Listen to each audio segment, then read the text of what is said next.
We're back. We're back. That wasn't a lot of enthusiasm. You should say like, we're back. Here we are. What's up? We're back. I mean, come on. We are here live and in person. It's the first day of summer, Victor. I'm just saying, that's not the way to kick it off. We're back. We're back. It was almost like apologetic. Like, yeah, we're back. What the heck? Some of them are probably feeling that way. Like, oh, yeah, they're back. Here they come again. Dude, I see. No, really cool, right? First day of summer. Lots of good stuff happening. Yeah. It's the longest sales daylight day of the year. It's a sales. you have more hours of daylight today than you will have any day this year. To go sell. So stay out late on them sits in those doors and we'll get some business sold. What do you think about that? I think it's pretty cool, man. Take advantage. Take advantage. What are some of the Call the comments here? spouse, say, I'm coming home late. I'm taking advantage of daylight. Oh, yeah. Everybody's good morning. Happy Wednesday. I think I'm going to do some like, my thing is like just sitting in the back, mimosa. I love sangria, man. Iced up sangria with the book in the back. That's my thing. Sitting by the pool. Yeah, I don't have a pool, Ed. I don't make the big bucks like you, Ed. I don't have a pool. I don't have. I have a bird bath, and I watch the birds use it as a pool, and I live vicariously through the birds. I do That's not. how I roll. I do not have a pool either, folks. Okay. But yeah, mine's like hanging out on Lake Erie. You know, if you've never witnessed. By the way, did you hear that? I don't have a pool. I just hang out by the lake because that's a bigger pool. Yeah, nicely done. Yeah, that's the lake. Way to be modest, Ed. Way to be modest on this show. That's the lake by the river that caught on fire. Yeah. So if I glow a little green or orange, you'll understand that I was in the water for a bit. Cool.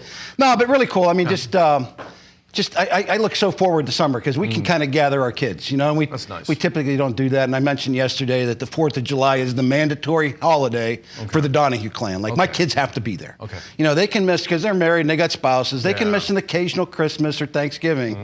But Mama D, they're in the house on the 4th, you know, doing all the games and all that kind of stuff we talked about yesterday. Mandatory, man. But yeah, I mean, it's been a great time. You know, we mentioned yesterday on the broadcast, and I want to share some of that with this team. Again, these are the residential folks. We did the commercial folks yesterday. A lot of repeat offenders, but I see the twins are back. So Dawn and Mark McConnell are back in that same screenshot again. So they're back. By the way, Dawn, that's my knock 3 times on the ceiling thing. In case you didn't get that. I see Daniel Hernandez. What's up with Jason Schneider in those glasses? He looked like he's just gonna go like race a car right now while he sells, man. Way to go, man. Brian Locke. I see Kevin Tinsley. Who Kevin else Tinsley doesn't like light. Kevin Tinsley does not like light. He's just like in that witness protection program mode right there. I got that. Sean Archulesi, some Michigan folks up there catching this broadcast. Tyler England. Who's that crew right there? That's Wisconsin. Yeah, I think, Tyler, you're doing the a new... Cheeseheads? We have Cheeseheads on here. We have Cheeseheads. Raise your hand. Put your hands up, Cheeseheads. Cheeseheads, they're there. I don't know, are they Packer fans? Are they Bears fans? It's always kind of a mixed signal up there. I lived in Minnesota for 10 years, so I'd be a Viking fan. It was always a good little rivalry with them. There might be some Viking fans in that group, but I think Tyler's holding a new sales class. Dude, who's this guy right here? Where? I can't read that name. It's Brendy Nueva 750. He's got the cool haircut going back. He's got the 1952. You're right there. Yeah, he's got that slick back 1950. Dude, you got a leather jacket under there. Like the Fonz, man. Just put that whip right there. Get the squiggle going. Dude, nice. I see Corey Skinner online. She's saying life is great in Colorado. Gordon Mellering, he's here live today. He was making some side Is Gordon here? Gordon's here. He's sitting in the shadows too. He hid from me. He must be like avoiding me in the house. I think he is. He's really bummed out. I guess LSU won last night, so he's happy and showing his face. Okay, cool. Yesterday he didn't show his face after they lost. Dedrick, what's happening, Dedrick? Dedrick Hennings? Yeah, there you go. All right, cool. We got Cliff Brown. He's doing like a boot camp with the salespeople today, training. So that's the other group that's on there. Okay. So he's got them all tuned into the broadcast. So welcome everybody. And last but not least, Corey Skinner. I don't like people with the last name Skinner. Why? I don't know, like the Skinnerian box, you know, the psychologist, some weird stuff goes on. You don't know what I'm talking about? No. She knows. I know Corey knows. She's laughing. Corey knows. Corey, give me a thumbs up if you know what I'm talking about. All right. BJ Skinner? Is that BF Skinner, man. BF Skinner. Yeah, that's the guy that would do things, make people do things, all that conditioning stuff. So every time I see the word Skinner, I'm just like, I'm repulsed by the name Skinner. Yeah. So I don't ever want to meet Corey personally. She's going to come do some magical stuff to you, make you do something silly like you're not silly enough. Hey, so let's get on with the broadcast. These folks aren't. Stop messing around. We're not here to entertain. We are here to hopefully inform and educate. Right? That's our. That's our goal. That's what we're supposed to do here. So. We had a really cool event last week. We brought all the region sales managers in together into Vegas. Right. And intentionally, I didn't invite any home office folks. There were no outside vendors. There were really no brass, no big shots, nobody there. And that was done intentionally to allow our region sales managers. We had a group of about 55 or 60 folks, and we had the division sales managers as well. I just wanted to give them the format to share best practices. Gotcha. And that's all that we did. Like what's working in your turf, what's not working in your turf. And it was just such a super cool event that that we're going to do it again. You know, you've been to the ones we've done in December. We're going to reset that as well. You know, the kind of the end of the year meeting that we do, where we will have some home office invitees. But this one, we just wanted them to work on their stuff. Yeah. And the coolest thing happened, and I've shared this in all 3 of the broadcasts so far. We had Jesse the Beard Reddington. Jesse's the guy that's on these broadcasts. If you've ever seen him, he's got the big old kind of like almost Duck Dynasty beard, right? He's got this beard, but he can have a beard because he's remote. Okay. He's a remote call center manager, an OC3 manager, so nobody ever sees him, except on these broadcasts. And everybody says, "How come I can't grow a beard like Jesse?" And I'm like, "Well, you're not out. He's not out in front of customers." But he did a presentation that just kind of knocked me on my socks. I mean, the presentation was wonderful, but the way that he teed it up, he talked about, you know, people talk all the time, like you and I, we have to wake up this morning, I have to do this broadcast with Victor. Yeah. You know, I've got to do this. I've got to do this today. I have to do this. I have to do this. I have to do this. He flipped that whole thing by making one change to one word, and we talked about this in the broadcast. He said, you know what? Victor, we get to do this broadcast.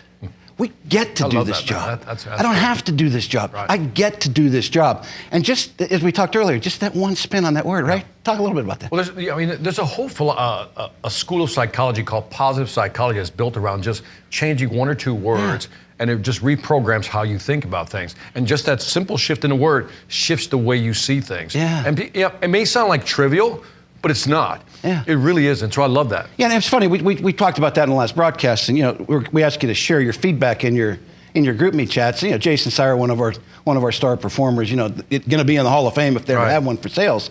You know, that was his takeaway. I get to do this. Yeah, I get to do this. I don't have to do this. I get to do this. So I thought that was super cool.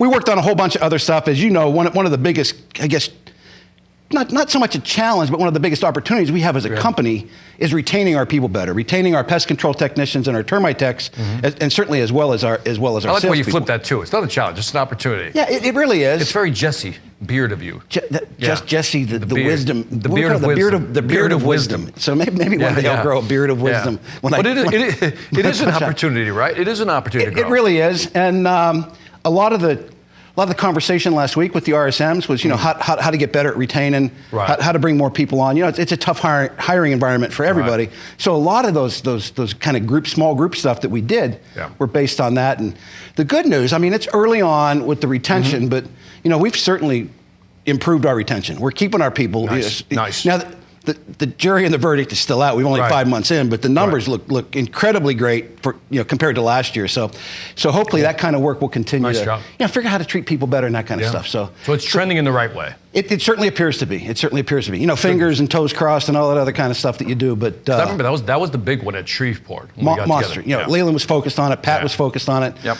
You know, we did a really good job of upstaffing. You know, the RSMs and the branch managers and the region managers did a really good job of adding the people to get to the staffing needs that we need to be at. We're short on a couple of jobs, but the important is, you know, Leland's line was, now you got them, keep them. Yeah. You know, pretty simple. Now you got to keep them. You know, treating them better, trying to figure out, you know, better ways to get them more successful quicker. Right. I think particularly on the sales arena, you know, get speed somebody to value. Yeah, speed to value. The talk that you did down in Shreveport, absolutely. So that's really good news. And I guess I'll just share some company numbers, and then we'll get to this monster 100K club list, which is crazy. But so just company-wide numbers for May. Again, I'm going to focus on the residential stuff. The commercial stuff was all double digits. You know, it's like that Zeppelin song, right? The song remains the same. You guys and gals just continue to deliver these numbers.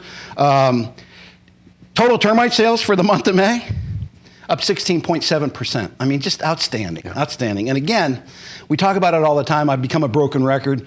These aren't 16% increases on horrible numbers before. You know, these are coming off double-digit, 20% increases. So we're slaying it and continue to. Termite bait, putting those green things in the ground, up 18% in May over the prior year. Termite ancillaries up 27%, just outstanding. Traditional termite, the drill it and fill it, pumping the Termidor around was up 5%, but that should be offset by the bait. We want to push more bait.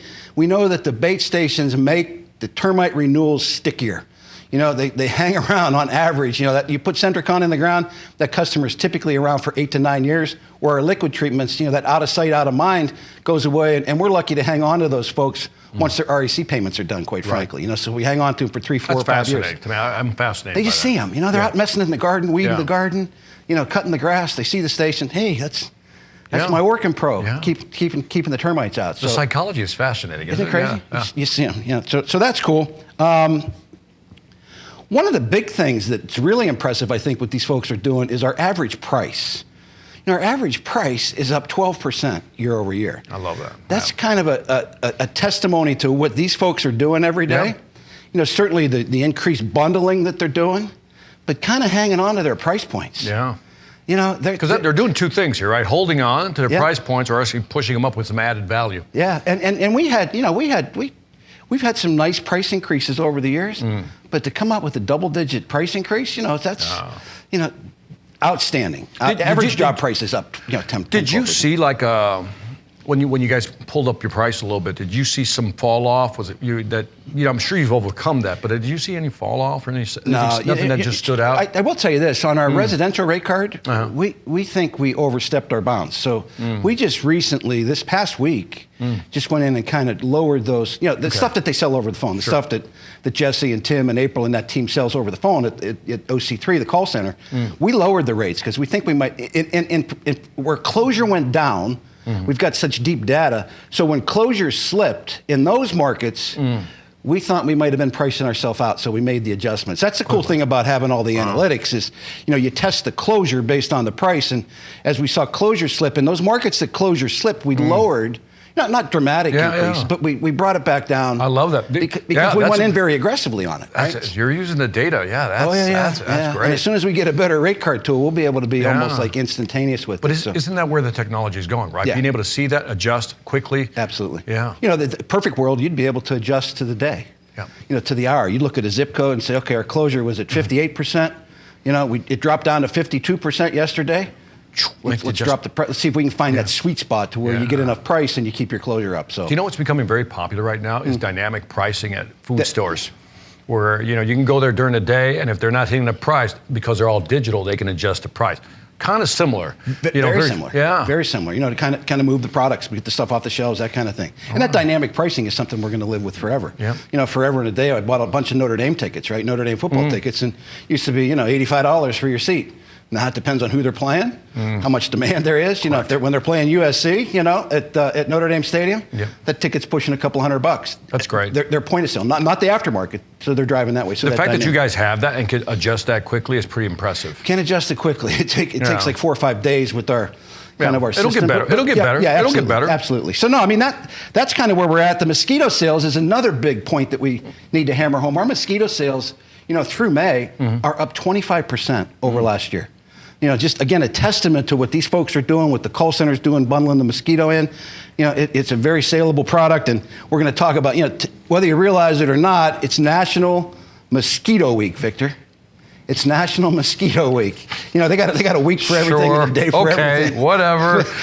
But it is, and we'll talk about that at the end. Some of the special stuff that we're doing for our customers. By the way, my new friend Corey Skinner says, "Bundling, baby." Bundling, baby. Nice work, everyone. Amen.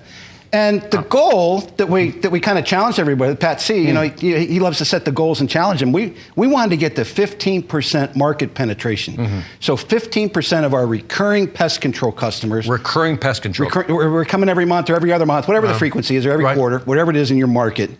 We want 15% of those customers to also participate in the mosquito service. Now, we got branches and we got regions that are 6, 16, 20. Some places are like 30%, right? But we got it last month in May to the company number of 14.7 versus like 10.9 last year. So we're right there, and I think with June coming here and it, of course, being National Mosquito Week, of course, we will drive some more sales, and we'll end June at that target. Is that a big number, a 5% jump like that just for that? Or? Yeah, you're talking probably residential recurring pest control customers. That's big, right? 750, 800,000. I mean, that's a lot of customers. Okay. That's a lot of customers. That's a lot, yeah, okay. So, but when the flip side of that is, again, more opportunity, right? You want to look at that. Yeah, we got 15%. We're going to get that target, right?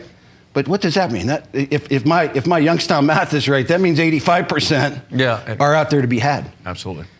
That's not nice. Not out there to be had. Out there to afford to offer. I our understood service. you. I understood you. Again, too much Youngstown. Yeah. But yeah, I mean, just outstanding. Outstanding numbers across the board. These folks are driving almost all that business. You know, the call center drives a bunch of the mosquito stuff, but all this termite and all this ancillary is happening with these folks right out here in this group. So outstanding. Thank you for all that. We appreciate everything that you're doing. On top of that, you know, in April we had 39 folks get paid on 100,000. There was some discrepancy after the first broadcast this morning. People, I wasn't on the list. Oh, really? So my list is a little different than what we use in some of the regions. Okay. They use what's sold. I have always, from day one, starting here in 1983, focused on one thing. What am I getting paid on? Correct. So my list that you're going to see here right now is the folks that got paid on over $100,000 in the month of May. 39 was the record. Greatest record ever. There's 49. 49. So this is the record now. This is absolutely the record. You know, if you think back, gosh, probably 7-8 years ago, Jason Sire in Tennessee was the first guy to kind of run that perfect mile, and we always made that comparison to the Roger Bannister. Once he broke that barrier, it was amazing how many people said, well, if he can do it, I can do it, right? That's an amazing effect. And it really is. It really does. You know, like that whole story about Bannister, he ran that mile. Nobody had ever done it. Correct. And he ran that under 4-minute mile. Right. And like within 3 months, like 2 other people had done it. Correct. Which they thought at one time from, you know, physicians, medicals, all these folks, it's impossible. You can't do it. Humanly impossible. Humanly impossible. Yep. And he did it, and then the dominoes started to fall. So you take it back 7-8 years, Sire running that first mile, and now we got 49 people. I mean, mindset shift. Just incredible. Yep. Again, you know, if somebody else did it, you might as well be able to go do it too. So absolutely. Let's share those 4,900K producers.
Tyler Jones.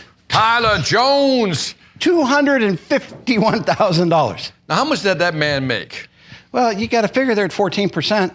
I think we pay like $1,000 in salary. I don't even know what the salaries are. The salaries are a little bit different around the country, but my man made 40 grand. All them dudes. Nice name. Tyler, Jimmy, and Hassan, you know, over 200 grand. Nice. They're knocking down 40,000 a month. I mean, just outstanding. I'm just saying, there should be a new level for 200. There is not going to be a new level. I'm just saying, we need to realize that at this rate, these gift cards. Dear Pat and Leland. No. Yeah, man, if you can get me the opportunity to do that, we'll do that. But the way this works is the number one seller gets $500, right? $500 Amazon card. And the other folks get 100. Victor's always trying to give more away. I think everybody over 200 should get 500. I'm just saying. This is already going to cost me $5 grand. $5 grand. It's crazy. Jimmy, did you say Pigrin? Pigrin. Yep. Pigrin. I can't really say that. It's one of them Cajun names, I think. What happened to Jason Sire? What about him? He's down here somewhere at 111,000. I expect more out of that boy. You see whose name's on there, right? All that hard time you give to Roy out there in California areas. Roy Elegado. And I don't know if I look my for man. I don't know if from he's the on West here. Coast. Roy, Just killing it. I think it's my prodding that has made you a better salesperson. No, he was already a really good salesperson for you. But you just aggravated him sometimes. He's going to really be pissed off at me again. And he you, gets angry at me. You got all them guys mad at me. Why are they mad at me at the West Coast? Just stop, because you're just making it worse. All right. No, just outstanding performances across the board. You know, when you look down through this, there's 18 different regions. Yeah. You know, the Gulf States region had 7. The Maryland region had 5. I mean, seven HSIs in Gulf States. That's not a big region. It's basically just like Louisiana, a little bit of Mississippi.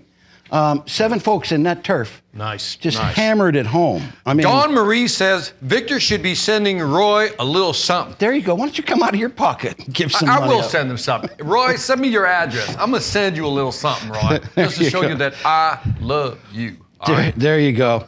Just a lot of new names. Yep. You know, there's 13, 14 people on this list that, you know, my simple little survey had never been on it before. You know, obviously a bunch of repeat performers, just outstanding. I like Zach.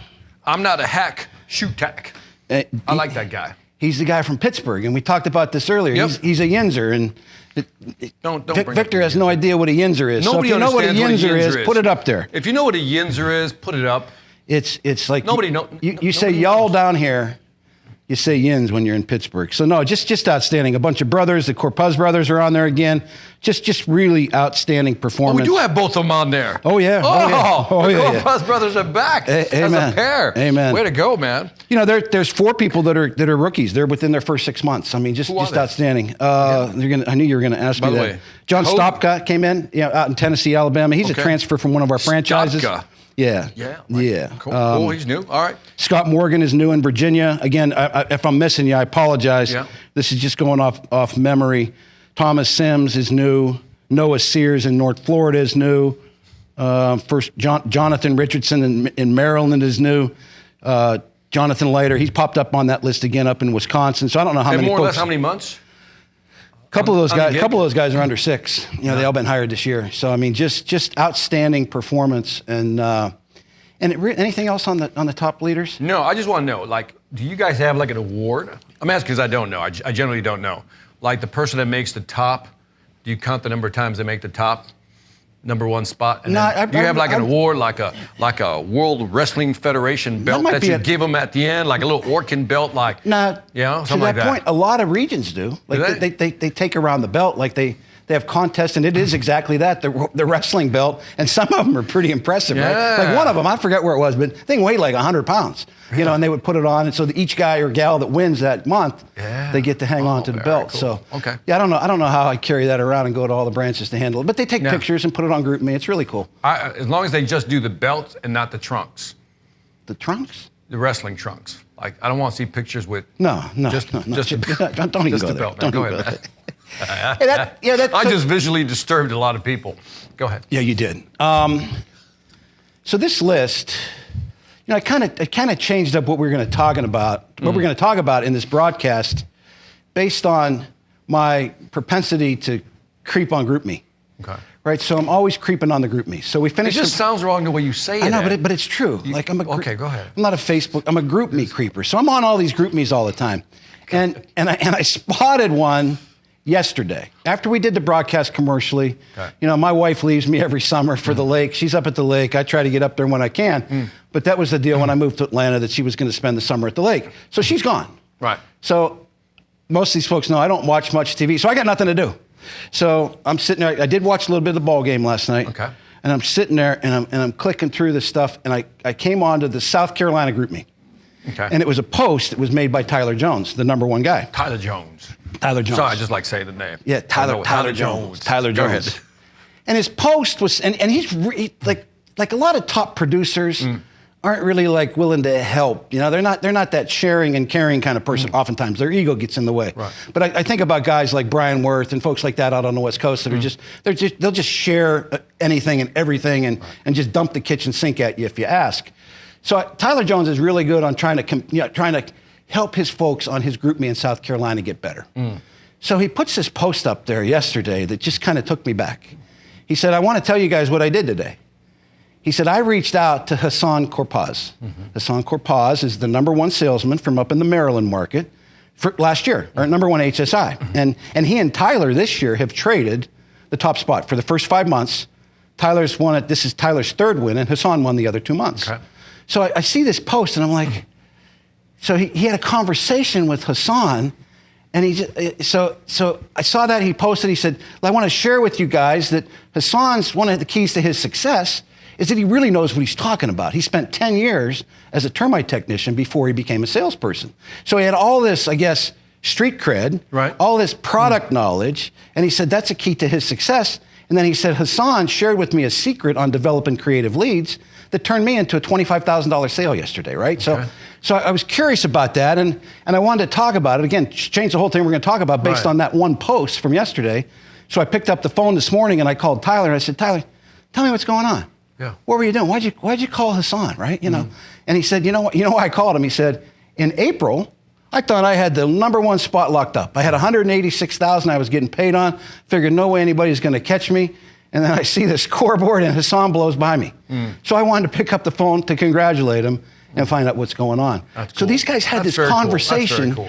These top two producers, yeah, they had like a half hour, 45-minute conversation. I wish it was recorded. That's what I told him this morning. I said, man, I wish I would have recorded it. And maybe that's something that we do down the road. We get maybe 5 or 6 of these top killers together and let them have a conversation instead of you and I standing here. But what came out of it was that the respect that they had for each other, and the fact that they were conversing with each other to figure out, they're at the top of their game. I mean, these cats, they're both over 800,000, I think, already through the first 5 months. They're at the top of their game, but they spent this time to converse with each other to get themselves better. And I think that's kind of the message I want to try to share. What are you doing to make yourself better? Tyler attributes a lot of what Hassan does, and what Hassan does, is he's the subject matter. There's no question when he's in talking to the customer that he's got this stuff dead nuts. He knows what he's talking about. And it just, that confidence or competence just exudes out of him, right? Yeah, I would say both. Yeah, you're right. So, I mean, it just happens. So I always think about what we could do to be better. But talk a little bit about just kind of that, I guess, that mentality of establishing credibility. You got that whole section in the Sales Velocity Academy on credibility. Talk a little bit about that. Before I jump into that, what I think is cool that we didn't talk about before was that that part of that corporate culture that would, you know what I mean? Yeah. That says something about your culture, right? Yeah. I'm from the outside looking in. No, but that says something about the Orkin culture that says, I'm willing to pick up the phone and call this guy, and then the other guy's willing to, answer the phone and have the conversation. There's something beautiful about that culture. So Amen. Just thought I'd highlight that. That's pretty cool. All right, so credibility. So in the Sales Velocity Academy, there's a course on credibility, and we talk about improvement. The conversation we had earlier was, there's a phrase that the Japanese use called Kaizen. Kaizen was born out of the, total quality management, philosophy by a guy by the name of Malcolm Baldrige. And the way it works is this, is that in an assembly line, the reason the Japanese were able to kick our butts, during the 80s and the 90s was they had something called the Kaizen approach, which is continuous improvement. And anybody on the assembly line had the power to actually stop and say, hey, this is not right. And because everything to them was about how do we improve every little aspect of what we do, every aspect of our sales process, every aspect of our presentation. And once we get it down, it becomes a steady process. And I use this, Ed, because in this case, because when we talk about credibility, it's what our customers want from us. Credibility from you builds confidence in me to make a buying decision. Let me say that again, because I think it's so subtle people miss it. Your ability to position yourself as a subject matter expert, which we've talked about ad nauseum here, gives me the confidence to make a buying decision and not say, I'll think about it. I told Ed this story, true story. Had 2 guys come over and look at our roof, right, because we had called them. And again, my wife, who goes down the rabbit hole in details, that she's very type A, she researches things and really understands what she wants to buy. And these 2 guys are there trying to sell us a roof, and my wife, within the first 5 minutes, was asking questions that I could tell they couldn't answer. Ed. They were like slipping punches. They just didn't want to deal with her, right? And they kept looking at me. I'm like, dude, you're on your own. I'm not saving you from her. And so we didn't buy. We just said, you know what? Let us think about it. That's another way of saying you didn't convince us, and we will look at somebody else. The next guy that showed up looked like he just literally rolled off the truck, landed on our front lawn. But as soon as he opened his mouth and we started talking roofs, or my wife started talking roofs with him, you could tell that the guy knew his stuff. Everything from, what to buy, what not to buy. He would actually say, no, you don't want to do this, here's why. Here's what I would recommend. No, you don't want to spend the money on this, you want to do it here, here's why. And by the time we were done with that conversation, 20 minutes, Ed, deal was closed. We're going with him. Going with him. And that's simple. Yeah, and I think that story makes so much sense because I would suggest that 85% of our customers, if they have an issue and they're calling us, they have done what your wife did. Yeah. Right? These guys and gals are rolling up to these houses where these people have done all this homework. They know. And they know.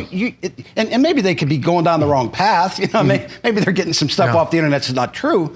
But are you the subject matter expert? And how do you get there if you're only here for 3 months, right? But to your point, even if they're off track, because even people, when they do research, they research the wrong content. But our job as a subject matter experts to put them right back on track. No, that's not really true. Here's why. Let me correct your thinking. I think that's also positioning yourself as a subject matter expert. Amen.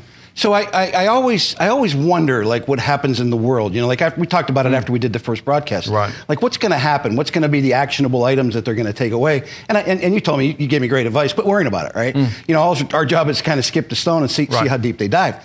But how do you become a subject matter expert? You know, Gladwell says it takes 10,000 hours. Correct. Well, we don't have 10,000 hours, but over a career like mine, you can get 10,000 hours. Right. I consider myself to be, you know, somewhat of a subject matter expert because of the time I've got invested. But I think about all the stuff that we have, and I worry so much when we have so many new salespeople that, quite frankly, all these ancillary services that we're selling and all these service lines that we're selling, it was simple when I started. We sold termite work and we sold pest control. Right? And you weren't even allowed to sell pest control. You could only sell termite, right? So I was very focused on my product, so I only had to learn one product. Right. But now these folks have all these other services. How do they become subject matter experts? And I always get into that, you know, can you find 15 minutes in your day to invest in yourself to become that subject matter expert so that when you start spinning that, that insulation spin or that dry zone or that exclusion, you come across as confident and, more important, competent that you know what you're talking about. I think that's the big differentiator. I mean, clients can't really tell sometimes the difference between product and services, right? Because we've reached a point of product parity or service parity where almost everything looks alike. Yep. It's the salesperson, I've said this before, is the ultimate differentiator in today's market. In any industry outside of pest control, it's the same thing. Amen. Amen. Make me feel comfortable that this is the right decision. They could even wind up paying a little more, but they just want to feel comfortable. And talking to Tyler this morning, he mentioned a sale that he made, a couple weeks ago. That the reason that the lady and the husband bought from him was that he was able to answer their questions like now, just like that. Yeah. He said, I was just shooting down. He called them objections. I think there were more questions. Right. But he just knocked them out one at a time, and he had that credibility that just kind of screamed through. Yeah. Who's Brian Bergeron? I know what you're talking about. Yeah, I know. Yeah, check Kevin. If it was my house here's what I would do. I love that line. By the way, Kevin Tinsley put in the Kaizen process. Yeah. Nice. Yeah. Nice. How do you keep improving? I mean, it's kind of a mindset too. It's how do you become better? And I think you almost have to challenge yourself. Obviously I do sales training, right? Yeah. But I have to read everybody else's stuff. Like new book comes out, I have to read it. Yep. Try to figure it out because I know somebody like you is going to say, hey, Victor, what about this process? And I don't want to go say, oh, I've never heard of that. So I have to kind of keep up. And it's a hassle. But I do invest the time. Easily I do 15, 20 minutes a day. Yeah, and on content. Like I said, my wife's gone, so I got all kinds of time to do that stuff. But I would encourage you all the time. That's kind of been one of my rallying cries since I got this job. Can you find some of your 1440 to invest in yourself? Yep. And I think that, getting better at your products, are you the subject matter expert on this product or that product? And maybe you take your time and you knock them off one at a time. Yeah. So when it comes up and they ask a question, they say, oh my God, that guy really knows what he's talking about. I think that's important. I wanted to highlight something. It just popped into my head because I think it's really interesting. When somebody comes on board for the first time, like some of the newbies that are on the list, what's interesting is that one study, and I don't have the exact number, but roughly I think I'll be right here, is that when new people come in, not all, but a percentage come in, and they start hitting it out of the park, right? Just killing it. And you're like, oh, well, what are they doing? What they found is that when they're new into the business, right, they're learning and listening. That combination. They're learning and they're listening. But once they know too much, they stop listening. Yeah. And all of a sudden their close rates go down. And I just want to make people aware that typically happens. And so never forget the listening part because I think that's where you connect with clients. Yeah, that's a great analogy because we do see that quite frequently. We have folks that come in, they get hired in the springtime, they get a couple leads in their pocket, they kind of get spoiled, they get out and they get successful, and then they kind of fall into these, I don't know if it's a sophomore slump, whatever you want to call it, but they do have that kind of dip, and oftentimes it's that they quit listening, but oftentimes it's they quit doing what they were doing. So when they first started, they were studying like heck. They were practicing their proposal. Yeah. They were wearing their spouse out. They were wearing their husband out, going, you got to listen to this. You tell me what I'm doing wrong. Yeah. And they had a little success. I wouldn't say they got spoiled, but they get comfortable. Yep. So they It's just that old adage, the thing works so well, we just quit doing it. Yeah, and I also think we know what the customer is going to say. Yeah. Because now that we have a lot of at-bats, right, we know what the customer is going to say. So we're not listening anymore. We're waiting to respond. Big difference. Amen. That's why, and by the way, the customers can sense it. I don't know how, but they can sense when you're really not listening to them. Absolutely. Absolutely. Yeah, I got a story for next time on trying to trade some jet skis in to get another one, and just terrible sales experience. So much so that I've done nothing and probably won't do anything. All right. Which is crazy. By the way, reminder here, Adam Walensky, love that name. Access to Sales Academy, ?